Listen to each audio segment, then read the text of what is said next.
Praise the Lord everyone. దేవునామానికి మహిమ కలుగును గాక. నిరాశతో కూడిన మార్గంలో ఉన్న అధైర్యపడకండి. మీకోసం ఎప్పుడూ సిద్ధంగా ఉన్న ఆశీర్వాదాల వైపు పరిగెత్తండి. దేవుని ప్రణాళికలు అద్భుతమైనవి, మన కష్టాలు తాత్కాలికమైనవి. ఇర్మియా 29:11 ప్రకారం దేవుడు మీకు కీడు కాదు, క్షేమమును నిరీక్షణతో కూడిన భవిష్యత్తును ఇవ్వాలని ఉద్దేశిస్తున్నాడు. బైబిల్ ఆధారంగా వివరణ చూస్తే 1, నిరాశపడకండి. Do not be discouraged.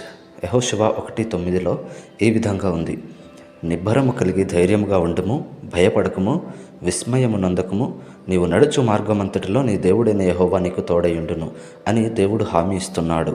అంటే కష్టాలు ఎదురైనా దేవుడు మీతోనే ఉంటాడు అనే అర్థం. 2, ఆశీర్వాదాల వైపు పరిగెత్తండి. Run towards blessings. యెషయా 40:31 చెబుతున్నట్లు, యెహోవా కొరకు ఎదురుచూచువారు తమ బలమును క్రొత్తపరుచుకొందురు. వారు పక్షిరాజుల వలె పైకి లేచి పరిగెత్తేనను అలసిపోరు. దేవుని వాగ్దానాలను నమ్ముతూ ముందుకు సాగడమే ఆశీర్వాదాల వైపు పరిగెత్తడం. 3, దేవుని ప్రణాళిక ఉత్తమమైనది. God's plan is best.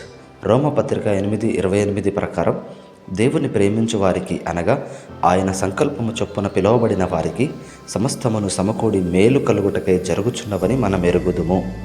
ప్రస్తుత నిరాశలు తాత్కాలికం, అంతిమంగా అవి ఆశీర్వాదానికి దారితీస్తాయి.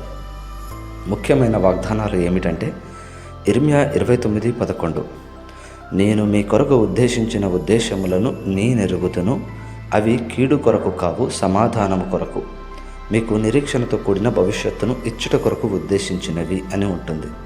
సామెతలు 3:5-6 నీ స్వబుద్ధిని ఆధారము చేసుకొనక నీ పూర్ణ హృదయముతో యెహోవా యందు నమ్మకముంచుము, ఆయన నీ త్రోవలను సరాలము చేయును.